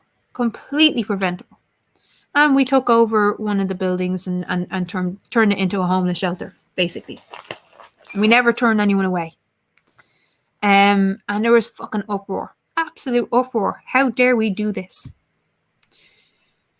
The government came back in saying, oh, there will be a bed for anyone that needs it. You go to Dublin City any day of the week and you will see Focus Ireland handing out sleeping bags and hot meals and everything else, because there are still people sleeping rough. Because what happens in these hostels is, one, you have to be out by 7 a.m. You're kicked out 7 a.m. You get back to the hostel at about between 7 and 10, and it's first come, first serve. So let's say you get there at 6:30, and there are 50, 60 people in front of you in the queue, because this happens. This happens all the fucking time. Doors don't open till 7. You walk in at 7. Nope, rooms are booked. So now you have to go to the next hostel. And you have to wait in line and hope to Christ there's a bed. If there's no bed, you go. Eventually, what happens? You end up at our stall at Focus Ireland, and you get a sleeping bag and you sleep rough. In the last week, homeless figures are up in Dublin City, at a record high. And what happens is, because Dublin City can be, it's not so bad now that the lockdown is in, because you don't have people going into nightclubs and whatever and harassing you in the early hours in the morning. What usually happens is people will be out begging for money for the hostel. And what they'll do is, if they can't get into the hostel, they get the last bus into a kind of suburb area. They find a park and they sleep in the park because it is safer in the suburbs than staying in the city. And then they'll get the first bus. First light, they get the first bus back into the city centre. That's what's happening. So even the homeless figures that we have are not the correct figures for what's really going on. Yep. If you don't have a home, you can't get a job. You can't get medical insurance. You can't get fucking anything if you do not have a roof over your head. That should be a basic human right. This is why I'm a socialist. And I mean, just kind of like, this is purely for the benefit of the audience, because Keela, I know well, especially with your degree like that, like you'll definitely know this. I mean, that's only, so like, what you're talking about is visible homelessness. Yeah. That is only one of three or categories of homelessness. So you have the visible homelessness, you have the hidden homelessness, which is sometimes called, sofa surfing, right? So you'll stay in a mate's for a week, and then you'll go to a different friend's and you'll stay there for a little while, and then you'll go back to the first one. You don't have your own place to go to. Yeah. But you have a roof over your head, but it's not yours. And then the third one, and again, Leo, just to kind of completely echo what you've just said, this is why I'm a socialist, is the at risk of homelessness. Mm-hmm. People talk about freedom. Technically speaking, you don't have freedom if you don't have a job. Straightforwardly, you don't. You're not free. Technically Free to die, speaking, maybe. But go ahead. Me and my mom are at risk of homelessness. If my mom loses her job, we're homeless. So, it's just. Well, you also have two other categories. You also have two other categories, and that's the people living that have been forced to move back in with family. So not the couch surfers, because I know a lot of the couch surfers, but it's actually in a different category. The family homers. So you've moved back in to the house with your family. And the other one is right now, though they're technically classed as visible homeless, they're also not. They are the people in emergency accommodation.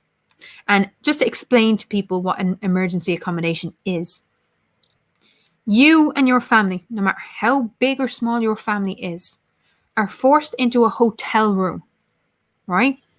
You are not allowed to walk through the front entrance of that hotel room. You are not allowed to cook in that hotel room because it's a fucking hotel room. You get the basic dole if you're fucking lucky. If there's more than two adults there, you get a combined dole. You don't even get a complete dole.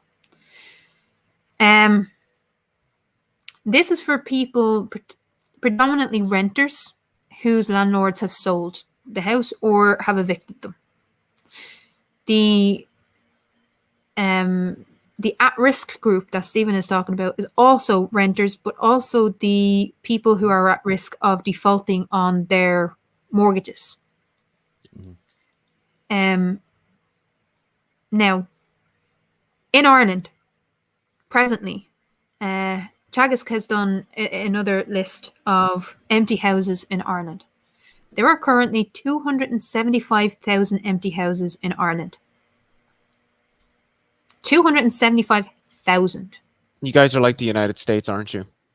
Oh, Or big the time. United Kingdom, Yeah. or Canada, where there are more vacant houses or apartments or what have you than there are people who are homeless. Yep.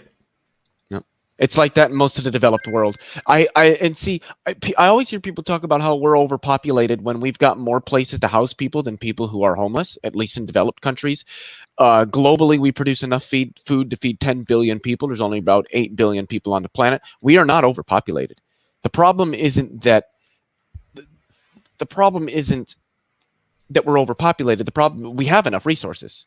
The problem is how do we distribute those resources? We don't do it equitably at all. No. Not even remotely close. And what's more is we have this situation where this is the big, again, I'm a centrist, so I'm on with two socialists. So here's the issue, because I've been going back and I've been rereading Naomi Klein's Shock Doctrine, which is, if anyone hasn't read that, Jesus Christ, you need to fucking read it. What was it? What is it? Shock Doctrine by Naomi Klein. I have heard that. I've never read it though, but Oh, I you know have to that read it. I know that I want to read that book. I've heard a lot. I've heard like almost exclusively good things about it. It's one of the most accurate analyses of capitalism in the last 50 years. Interesting. I will Nice. say that. I will say that. It is one of the most accurate, and the book is like the size of your bloody head, but it's well worth it. It's also on audiobooks. So I've been listening to it back while I'm working as well. So I have that that benefit. And she's talking about, you know, investment, and part of it is when you put everything into the markets, and markets are self-regulating, there are certain things that are not profitable enough in order for markets to invest in. The housing bubble, and the issue with the housing is, let's say it takes 150,000 to build a house to a decent standard. Yep. And that's just a ballpark figure, 150,000. Then you have the private developer's fee. So you can add another, 60,000 onto that. And you have the builder's fee, which is another, so that's an extra 100,000 altogether. They're selling them for 200,000-300,000. So they're trying to get as much profit. The whole point of a business is to make profit. Why is it a bad thing to take all of those builders who is working for this company, directly employ them by the government, build houses for 150,000, so people can actually afford them? Why are you adding in the middleman? This is the difference between state-run operations and private-run operations. There are certain things, and I'm not against businesses. I've run businesses before. Neither am I. You know, I've run a farm before for 7 years. I know what it takes to run a business, and the pressure to cut costs and everything else. But if your target audience is the lower levels of society, why outsource? It's not cheaper. You're not guaranteed anyone is going to take up the offer. And what I would say is, I'd love to see, not just in Ireland, but throughout the world, I would love to see fines go on to companies who artificially create inflation on these properties. So they hold these properties until it's profitable enough to sell them. So it's not that there's not a market. There's a market there if they're willing to be flexible enough. Mm-hmm. They're not willing to be flexible. They Of course. want the majority of property, the majority of profit that they can get, regardless of whether that means holding on to the property instead of giving it to someone who needs it and accept a longer period of time for repayment. It's more profitable for them to keep the property in their hands and hoard it until the property market starts again. Mm-hmm. So at the moment, I've been looking because I'm one of those hidden homeless. I live at home. I've been forced to move back in with my mum, and I've been looking at rents. Do you know what a studio apartment in Dublin City costs? I couldn't. Studio, how many bedrooms? One bedroom. Studio apartment is like Studio the is smallest. one room. It's one Yeah. room. One Generally, room and like a bigger room, but big is relative here. 800 to 900. 11 to 1,300. Holy fucking god! Is that euros? Yes. Yeah. Gee, that is. And I fucking get paid insane. 1,800 a month, and they're basically asking for 2/3 nearly of my paycheck in order to have a roof over my head. That is not including space. That is just one room. Yep. Yeah. Which is just 11 to 1,300. Yeah. Add in all of your bills then in on top of that, and you're left with either zero or in the negative at the end of the month. Exactly. That's how much it costs to rent in Dublin City right now. Yeah, it's fucking crazy. And sorry, that's not even in Dublin City. That's actually Dublin City is nearly as bad. It's up at 1,800 nearly in Dublin City. And that's for a one bed because trying to get a studio is really difficult. But a studio apartment, I'm looking at like working class areas like Finglas, Ballyfermot, Clondalk, and Ballymun. It's up around the 1,300 mark. Jesus Christ, it's just insane. And I get paid decently, by the way. I'm not even on the minimum wage. I'm above the minimum wage. Not by much, but I'm above the minimum wage. Mm-hmm. So they're trying to take 2/3 of my paycheck in order to have just a roof over my head. And again, as Stephen says, that doesn't account for bills, that doesn't account for food, that doesn't account for transport to get to work. That's just what it costs to have a roof over your head right now in Dublin. Yep. Which is insanity. That's insanity is an understatement, but yes, I get what you're saying. It's no different here in the United States. I don't even know what a studio apartment goes for in like San Francisco, which is one of the most expensive places that you can live in the country. One of.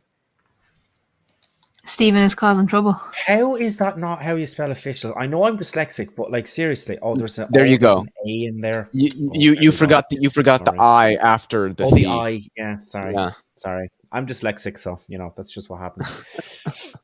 I'm just purely just kind of shilling out my own Twitter. Sorry, just. But yeah, the point of it is like there are certain things that cannot be delivered and should not be delivered by private enterprise. It needs to be delivered by, if you're going to pay your taxes to a government, to a centralized force we call government, you need certain things to be delivered back. For me, housing should be one of them. Because you can't do shit without a roof over your head. Yep. It should be a basic human right. I agree. Basic. I'm intrigued. Yes. Stop victim blaming. Oh God. These people are so dumb. This is why I don't do Twitter. Yeah, I mean, like it's fun because, like, God, what's it? Me plus Twitter equals no. It's just a cesspit. I mean, Twitter is bad, but I still think Facebook is worse, honestly. Facebook is so fucking bad. Oh God, yeah, it's terrible. Both are shit. That's why I don't do either of them. Well, I do have. Okay, do I want to scroll up and watch that or look at it? Yeah, no, No. I probably don't. Right? Yeah, no, I probably don't. Um, Probably don't. Matt I Dillahunty has have a been getting on Facebook. my nerves lately. I have a Facebook, but I don't use it. Matt Dillahunty's actually really been getting on my nerves lately. He was on Twitter a couple days ago, I think it was, having a discussion with Oh, is this what Alex O'Connor? Alex O'Connor. Yeah, I saw that. And then and Alex is respectfully engaging him and pointing out like, hey, I do think you made kind of a mistake here. And then Matt Dillahunty just blocks him. Like, why Matt Dillahunty just blocks anybody on Twitter, theist, atheist, it doesn't matter, anytime they disagree with him. Like, I feel Yeah. like he's been doing the AXB for so long that he's so used to just being able to shut out anyone, just like hang up on anyone who he doesn't agree with, that he sort of made that his SOP, his standard operating procedure. If you say something or do something he doesn't like, he'll just block you.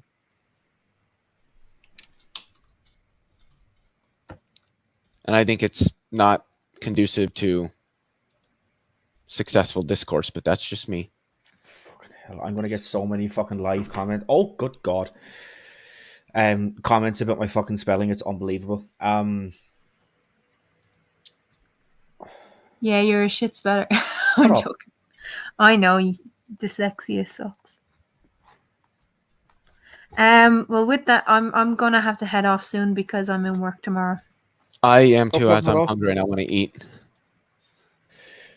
No problem at all. Right, well, I will finish that tweet then off air. Yes. Well, we're going on the 2-hour mark, so Yeah, I was gonna say we Yeah. are going on the 2-hour mark, so we've been doing pretty good, I think. whoop whoop. Yeah. Yeah, thanks for having me on because this is I hadn't seen the video. So what you got out of me was raw reaction. I have Yeah. not had time to analyze anything there. But I hadn't seen the full video. I had seen, I don't even think, what one was it? I don't remember what one I saw, but it was a shorter version than the one that you had showed us. It was like a 4-minute version. I hadn't seen any Give of me it. Just 2 moments because I think I'm going to be able to get you a link to the actual full video. Yes, I can. And I'll just post it in the live chat. Okay. Wished now. No. Ah, fuck. Shit. Right, give me a moment. I'm so very sorry. I'm so very sorry. No, he's not. I actually am though. And oh my God, if my fucking laptop doesn't like fucking fry itself in the time that it takes me to actually get it in here. Right, okay, so it's going to be in the private chat. Oh God. Maybe? That's a very big And what is this video called? That's a very big link. That should be the link to... Yes, it is. That is the link to AOC's full live stream that she did on Instagram. Okay. It's an hour and a half long. Holy shit. Yeah. No, she properly went like in depth, like, you know. Yeah. I don't have an Instagram account because fuck Instagram. But it is also on her face or on her YouTube. By the way, all right, okay. Yeah, hang on. I'm going to put it in the private chat and I'm going to put it in the proper chat. In the live chat, stream. Yeah. If I can find the live stream chat. Hang on. There we go. So that's the full version. Yeah, so that's in there. So yeah, so if anybody wants to watch the full hour and a half version, you know, there's few trigger warnings and all that sort of stuff. It's not easy, the stuff that she's talking about. It's not light, so just kind of go in at your own risk and all that sort of stuff. Yeah, I'll have to watch it. I'll have to watch it when I'm coming out of work tomorrow. Yeah, probably, yeah. I'll be sitting there bawling on the bus. So Anyway, yes, thank you so much to everybody who joined me on Saturday for the premiere of the round table thingy that we did last Thursday that me and Leo were both at. Oh yeah. Yeah, and then next Friday, it's only just over a week away, ladies and gentlemen. Myself and Leo will be back on Modern Day Debate versus Smokey and CJ Cox. So, Oh, I am so fucking ready for this. I even I'm so pumped I for it. found some new sources for worker co-ops because that's kind of the version of socialism we want, and I am just ready because one is from. I want to make sure I get this right. One it was published in well, I don't know where exactly it was published, but I pulled it from ResearchGate, which is a good site, and it's like 20 something pages long. The other one is from.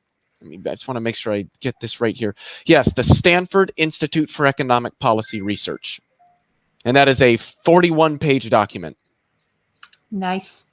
And both of them are, I wouldn't call either of them a proper meta-analysis, but they both, cite numerous studies that have been done in the field. And both of them conclude that, yes, worker co-ops can have some shortcomings, but they're not important enough to render the concept of worker co-ops non-viable, especially as measured against traditional business firms. They're as successful, oftentimes more successful than the traditional business firm. So I am excited. Yeah, if you have just a few minutes, Leo, just kind of after we end the stream, just to kind of talk back and forth, like 10 minutes maximum. It's okay if you don't. It's okay if you don't. Yeah, that's fine. Cool. Right. Yeah. So we're gonna end it there. As I said, But just before we do, Sammy Jenkins says your laptop smokes too much weed. Oh, probably. I wish it'd pass every now and then, but other than that, yeah, no. Yeah, so join me Saturday for the premiere, and then I will be sending out the link to Modern Day Debate as soon as we have that video scheduled. I'll be sending that out absolutely fucking everywhere. So, yeah. I'm trying to figure out when he's going to get the thumbnail for that up and scheduled actually on his channel, because I don't know when. He Probably did a debate next week. He did a debate last night, and he did like a little bit of like an after show thing for it, and he basically said that that he was going to have to work on our thumbnail ASAP. So that would kind of, obviously, but look, he's a busy man, He's a busy guy. He's also got a freaking PhD program he's in, so we can't forget about that. Yeah. I did also want to say, just for anybody who's watching this now or may come across this video later, that I am working on, I can't guarantee anything, but I am working on 2 debates at the moment of getting them scheduled. One with Kent Hovind on physical cosmology versus biblical cosmology, and I hope to host that on my channel. And then a debate with Matt Slick on naturalism versus theism, and hopefully I can get that debate scheduled on David Neff's channel, who's going to moderate that debate. Cool. Yeah, well, they both seem extremely interesting. Jesus, if you ever got those, that's pretty big. So that'd be fun. A quick question for either of you two, and I know Steven does. I don't know if Keela does. Know a very stable milking stool? Yeah, I follow him on Twitter. Where, first off, male or female? Are they male or female? I don't know. So, do you know where they live? Like, I just want to know, like, time zone wise. Maybe best to talk about this after the stream ends. Sure. Possibly, yes. Right, okay. Join me Saturday for the premiere. Until then, we'll see you all later. Thank you so much.